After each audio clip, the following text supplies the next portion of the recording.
Hello, welcome to episode 3 of Soul City at 30, a legacy of change. My name is Pontsho Pilane and I am the communications and advocacy manager at Soul City Institute for Social Justice.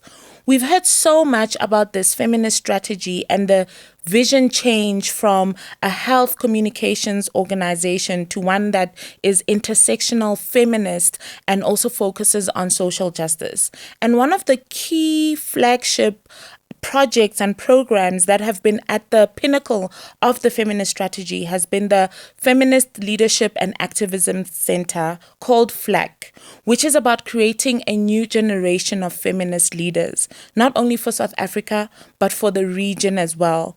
This is where we see young people in all their gender diversities really become the leaders in their communities and make the change that we require in our communities to dismantle patriarchy and to move the gender equality conversation forward.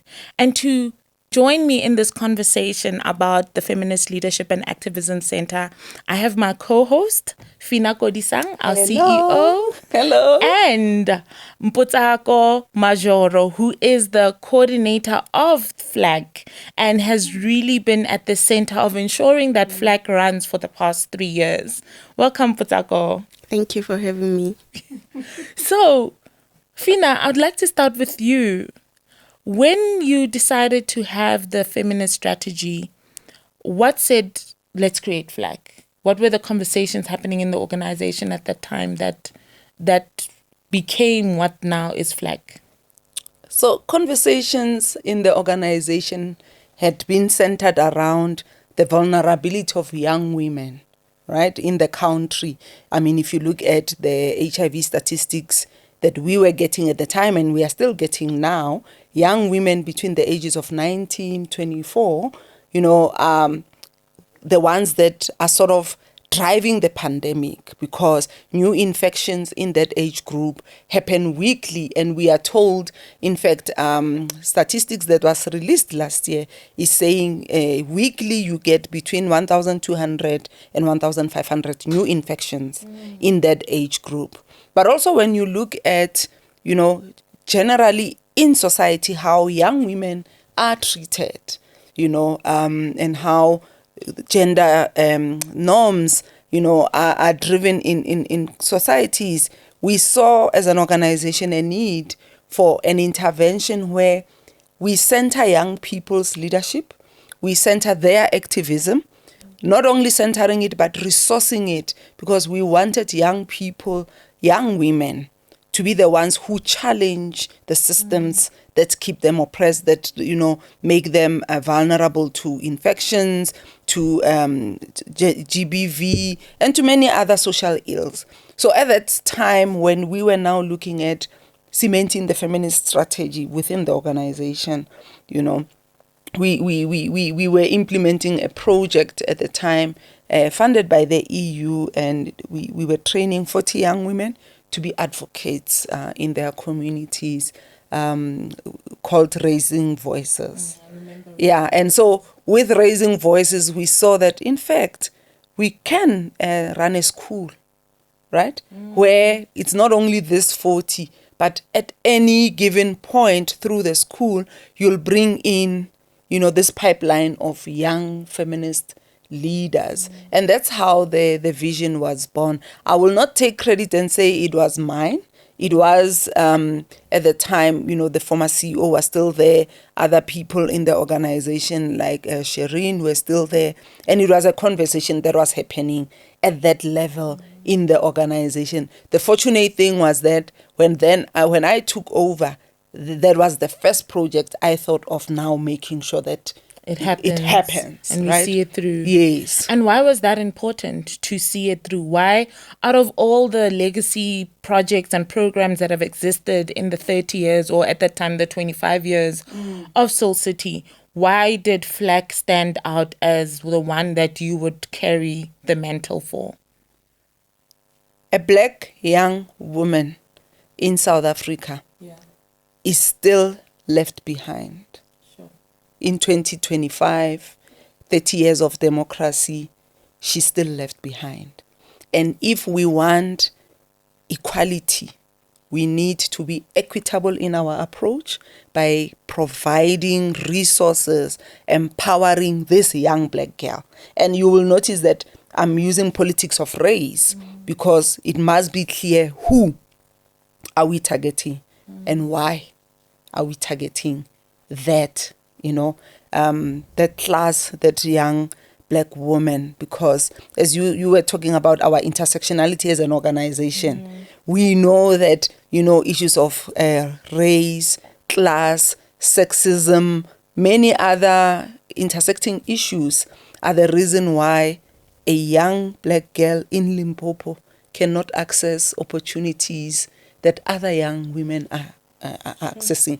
So it was important for me in taking over the CEO role to ensure that the things that will be meaningful in my tenure are things that impact and change the narrative of black young women. Yeah, that's powerful. And Mphutsako, I'm sure, because the other hat, besides being the FLAC coordinator, the other hat that you wear is that you're the business development coordinator. So I'm sure you knew about FLAC before we even knew it as, where it was funded, it was a developed project that is being implemented. So I'm just thinking, what did you think of the idea when you first heard it and when you were working on the proposals to find the funding for this project and then to lead it? I always say to the CEO who I have a privilege of supporting in terms of implementing this program and being the center of making sure it's really implemented well in the organization. And also, like you're saying, being responsible also for fundraising, supporting the CEO again. So I think from that point of view alone, you get the chance to have the insights of what's happening within the organization. Yeah. Because first of all, the resourcing for implementation, it's crucial. And it came at the time when we were having a discussion with a funder who's currently funding the program. And, because we were already planning to say, how is this going to be resourced? How is it going to be implemented? So the fundraising for the program started while the discussions were actually going on. Wow. And it took us about probably 3 years for the funder to come on board. Come on board. And this is the thing people don't know, right, about funders. It takes forever. It's courtship. Yeah. I mean, I remember we were in a workshop and I happened to sit next to the funder. We started the conversation. It took almost 3 years for us to now say, at least there are resources to implement. Again, I don't even think I was even looked for the role. It just became yours. And I think with the role that I'm playing in the organization, the fundraising role, is that I'm always the first person to know about the project, the contracting around it, even before sometimes we recruit. The recruitment for the staff. The human resource comes on board. So you'll find that I will be taking over a little bit until there is a human resource on the program. So with FLAC as well, it happened like that. And, the rest is history. Yeah. We now here. And it's second cohort. Second cohort. Can you believe it?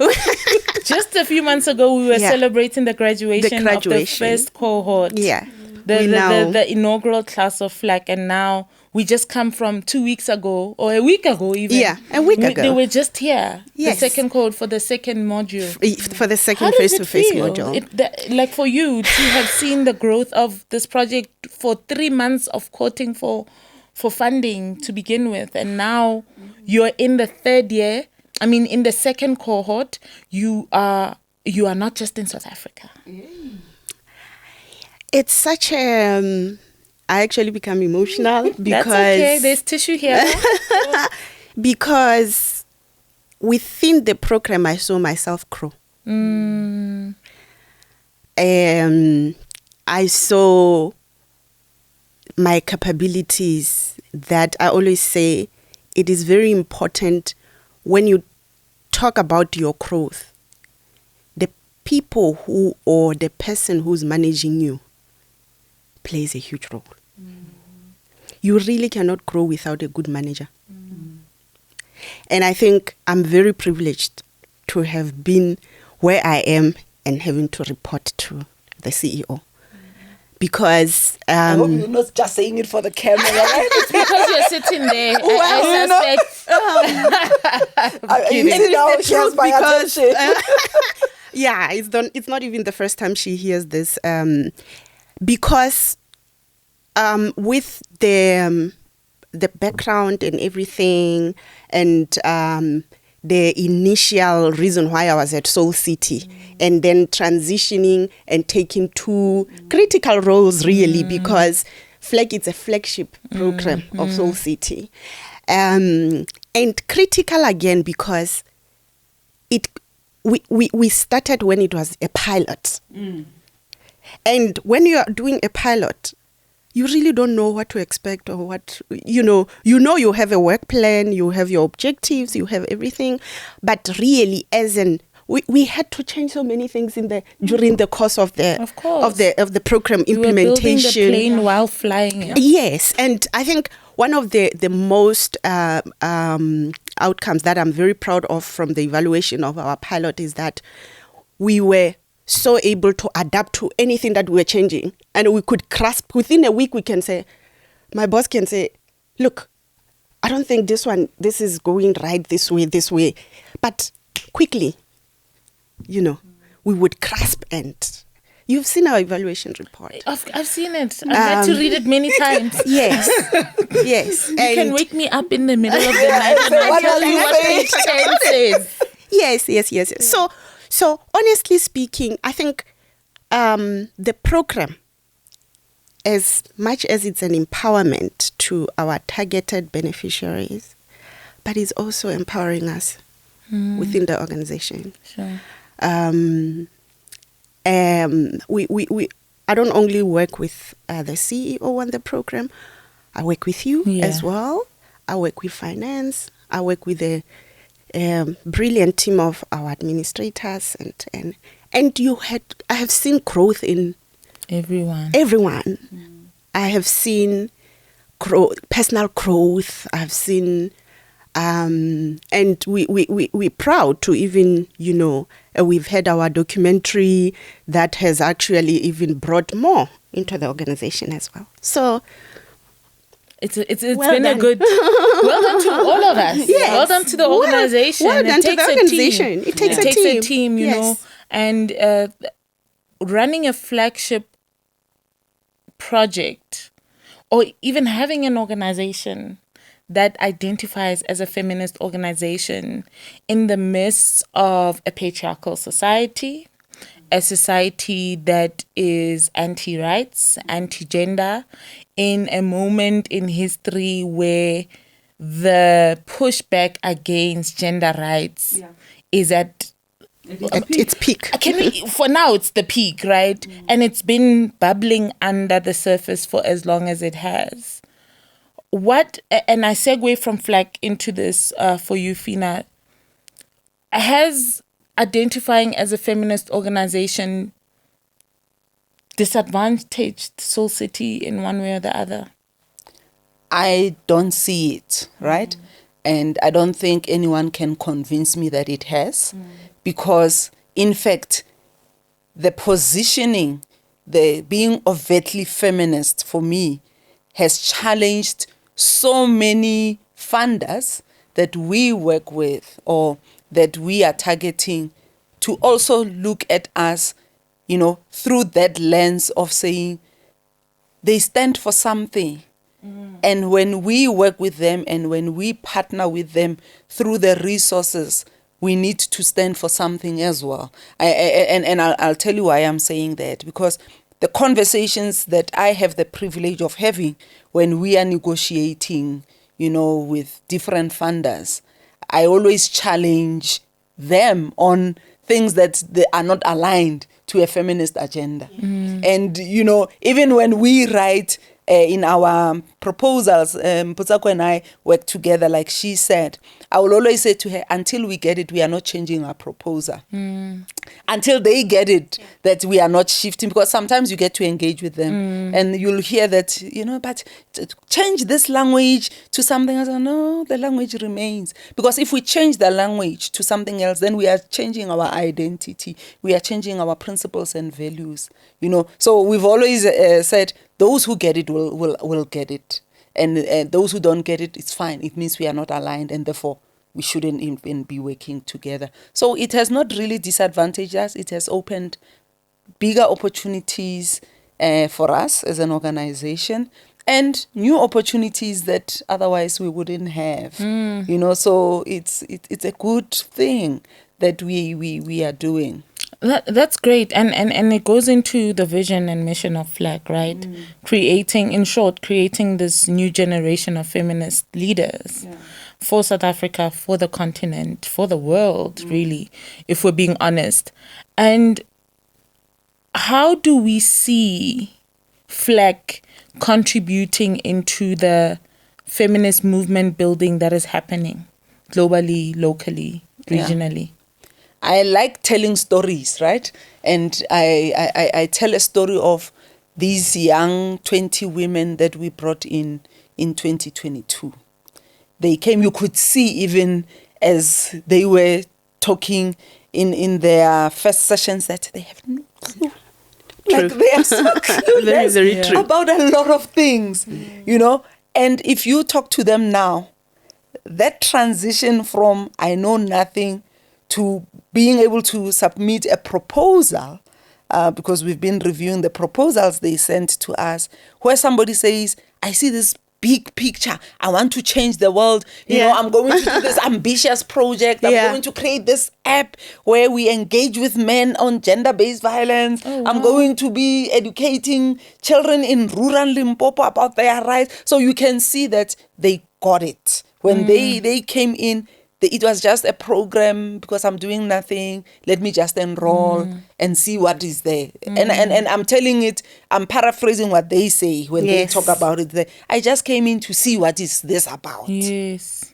But when they got into the program and we started engaging, and unpacking, they actually realized that, in fact, I am a feminist. Wow. It's not just a labeling, but it's who I am, because I believe in the rights of others. I believe in equality. I believe that the world shouldn't be what it is. The unfairness that we are experiencing is not right and it should be challenged. Yes. So they see that, and that excites me. Like each time I think about how 20 young women came in with no clue what they were signing up for, and now they are doing it. They know what they're doing. They are the ones who are saying the world must change, and I'm going to be part of that change.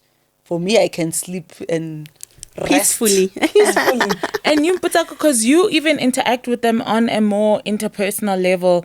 You have more contact with the fellows than all of us in the organization. Between you and Elaine, who's the administrator, who helps with the admin and other logistics, really. Especially for the first cohort, because I think this second cohort is still new. Yeah. But how has it been seeing the wheels turn, literally seeing the light bulb moments in sitting in those sessions? Have there been light bulb moments for you sitting in those sessions as well? It's funny because you're asking this question, and most of the time I become emotional because, like what the CEO was saying, when you look into where they were before today, where today we are actually, it was just yesterday when we were discussing their proposals, where they are thinking of these big things that you're like, you know what, I was somewhere on the other side of life. Now I can see the other side, and I just want to change the world. Like I just want to change because there is so much. But I think for me, what stands out for me most is they grow themselves personally. Because leadership starts with you as an individual. There's a module about mental health and healing.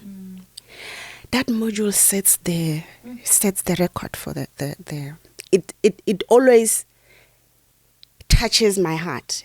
That is why even now I had been trying to justify to my boss that, look, let's expand that module for it to be throughout the year, because when you interact with them, you realize that there is so much of personal trauma and healing that these girls need.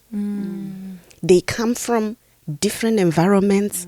Sometimes the injustices that they face, they don't even know that they are being terrorized or oppressed or harassed. You deal with issues where a young woman is sitting with this issue that, what is uncle doing to me? And because it's happening in the family, no one is saying anything, even though deep down they know that this is wrong. But okay, it's like it's normal, so I should sit. It's a hole that sits with an individual. Sometimes they are not able to talk about it. But this program allows the space. You can see after that module, after 2 days, you realize that they are free to talk. One of the key components of the program is creating safe space for them to talk. And that is where is the foundation. Because you deal with personal healing, individual healing, and when they go out there and try to change the world, they have dealt with themselves first. Sure. And you know, so the fellows come in for in-person residency every 3 or 4 months, right? And then they do some other activities, master classes in between the other sessions. And I think it is so, for lack of a better word, or for being lazy rather, it is so feminist to think about trauma and healing, because it's something that can be so forgotten, put aside, not considered even, not even unintentionally, not considered. And, you know, we say the personal is political. So we need to deal with our personal issues, or the reason we came into feminism as well. That's what Bell Hooks talks about, that it was through her own hardships and her own experiences. And so helping them and giving them the resources to deal with their traumas and to heal so that they can become is so important. And, you know, the first, you keep talking about they're asking for funding. The first cohort. Tell me a little bit about that. So the fellowship is 2 years. The first year or so is like the modules and everything, the modules continue throughout the 2 years, and then there's 1 year internship. Why too many people be like, it's a feminist center, it's about activism, why is it important to give them job experience? Why was that also a key component in the envisioning of the implementation of FLAC? So it's a journey to self first, right? So you journey in the first few months of the fellowship to yourself, to find who you are, your own identity, your own values, you know, things that motivate you and drive you. But it's also a space that is co-created. It's that cliched saying, nothing about us without us. So it can never be about the young women and we are the ones who say, this is what you must do. In having conversations with them and co-creating what the 2 year journey would look like, they said, how about, you know, you give us resources, financial resources, because we are unemployed. We still need to survive. And I said to them, there's no free handouts. We are not just going to give you money because you are in a fellowship program. There must be a trade-off. And the trade-off is still for your benefit. So that's when we looked at, maybe then, instead of just saying, by virtue of being a fellow, you'll get a stipend, let's help you gain work experience. right? For those who would want then to take the route where they want to look for jobs. But also in doing whatever that you'll be doing in that 12 months, you are still again journeying. You are discovering things that move you, things that, you feel you want to challenge. Maybe you leave that 12 months with, I want to start my own organization. You will then have gained skills and experience in terms of how do you then run an organization. If I'm doing a project, how do I run a project? So while they were requesting, for some resource stipend for their monthly survival, we then saw an opportunity to say, in fact, because this is an empowerment program, we are going to find a way of empowering you that still benefits you while you still get what you are asking for. So we built that into the program. And so they are the ones who will identify, remember it's a co-created space, they identify where they would like to be placed and why, and most of them would choose organizations in their communities where they go and add value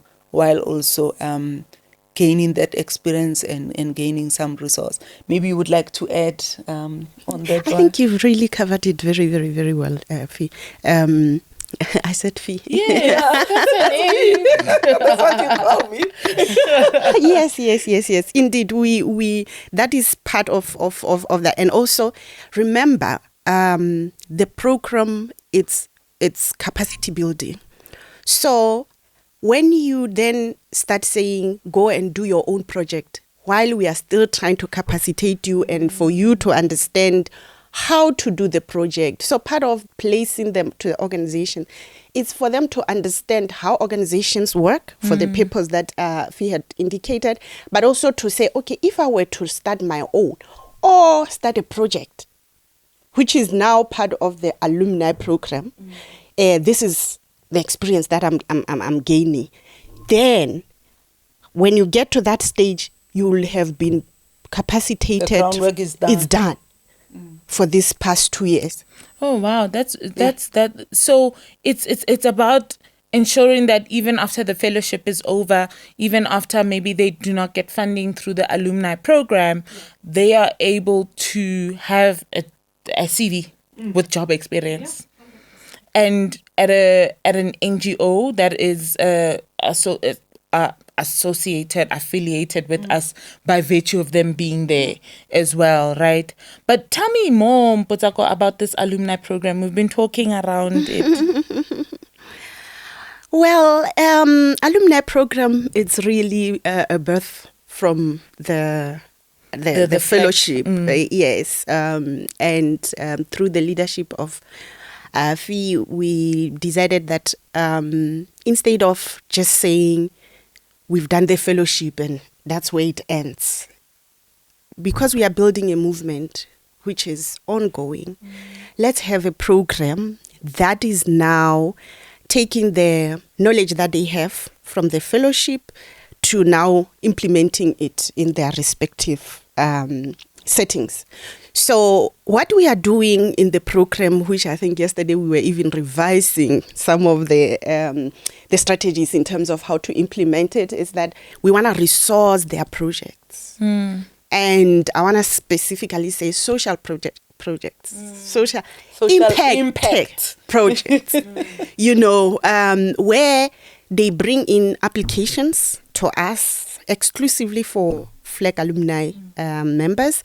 And then we go through the applications and then we choose which applications based on the resources that we also have as an organization. And then we resource those financially. Now they are capacitated and we will have support, but not as much as when they are still in the fellowship. True. Yeah. So it's more sub-granting in other words. And taking them to the next level. And taking them to the next level while we are also, we would want to meet with others, have some quarterly meetings, and just to try to understand where are you, how can we assist, and we still communicate with them in terms of any opportunities that come in. I mean, we've been approached by quite global organizations where they are saying, can you give us, can you nominate 2 of them for us to, there's a training in New York right now. They wanted to check if we can give them 2 of our girls. And so that process is still ongoing. We always network on their behalf. Yeah. And it creates opportunities, it opens doors. Yeah. I mean, for all of you listening and watching right now, you can go onto our YouTube channel and watch the documentary. It's a very short documentary profiling the fellowship, the first cohort of the fellowship, and the journeys that particularly 4 individuals go through in this. But it speaks to the volume. It's a story of 20, and it's a documentation of what that 2-year journey was, what it meant, and what is the actual impact that is happening in communities at a community level, but also at an individual level, where we see people change, people transform, people create safe spaces, people go into institutions, into their communities, and bring hope in many cases, or, create these spaces where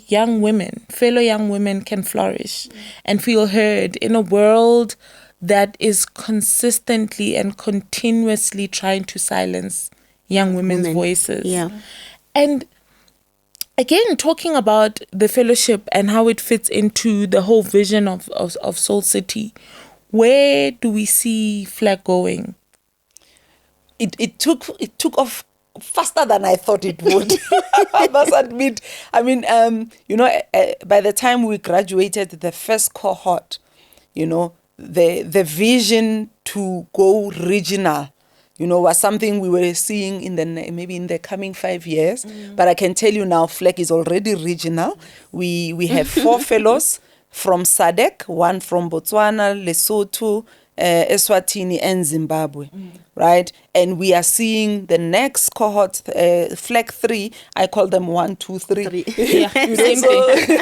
So FLAC 3 will probably extend beyond the 4 SADC countries to add more SADC countries to the cohort, right? But also with this one, we took a different route. We took those very young, like 19-year-old, 20-year-old. In the first one, we had older fellows. And the reason we went younger is because we want to, as we are talking movement building, we want, while they are still fresh, while we can still, influence them positively, to capture them in a way that says, when I finish school, I don't necessarily have to think about, looking for a job.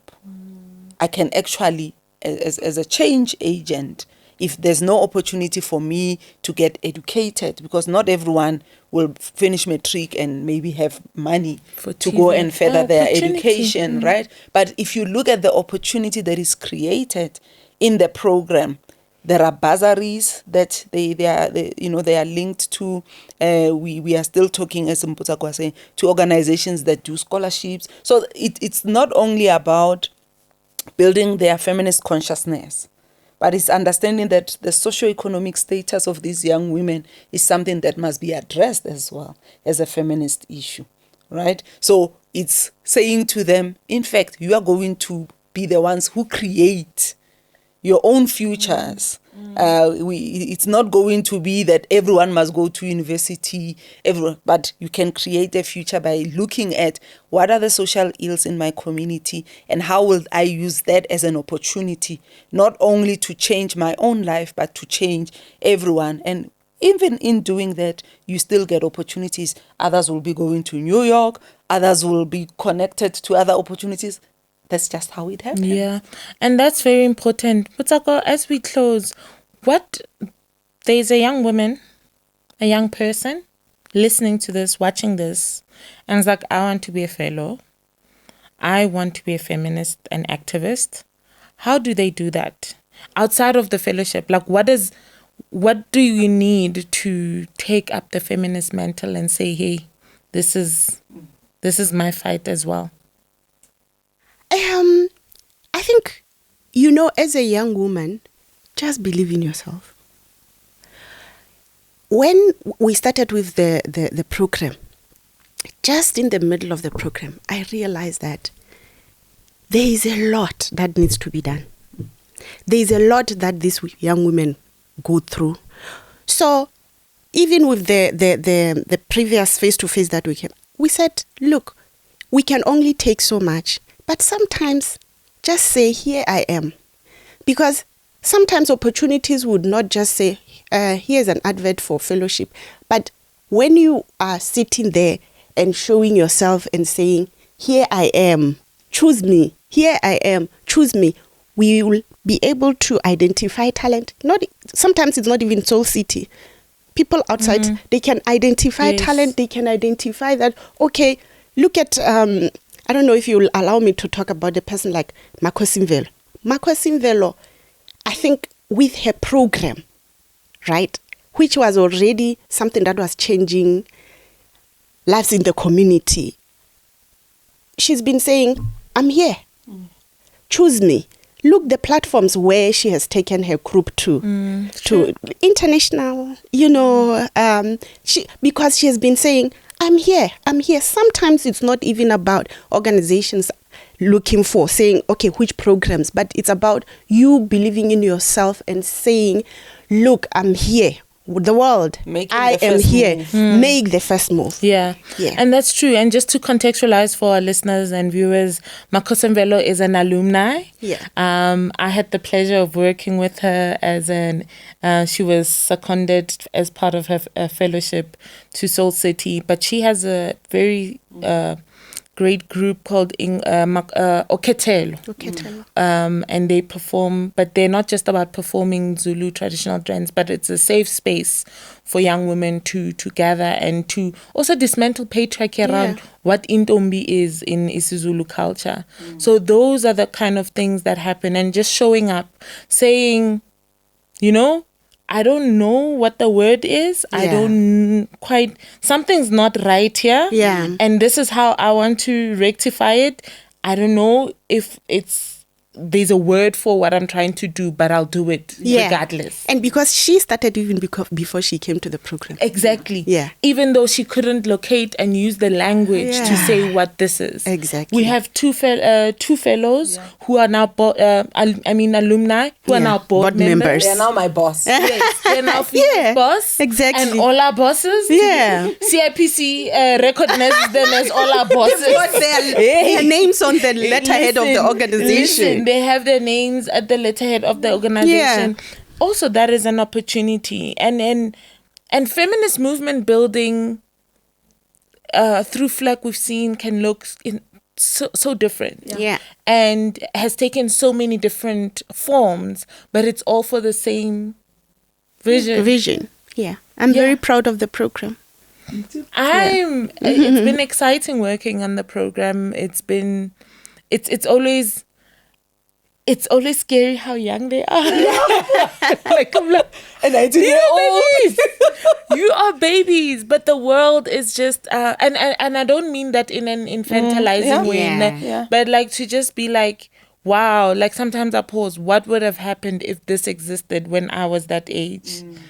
What That's kind of person how much difference, and not in an even mourning way, but just like wow, what a time to be alive that this can be available as an option for other people. But thank you so much to both of you for having this conversation with us, Mphutsako.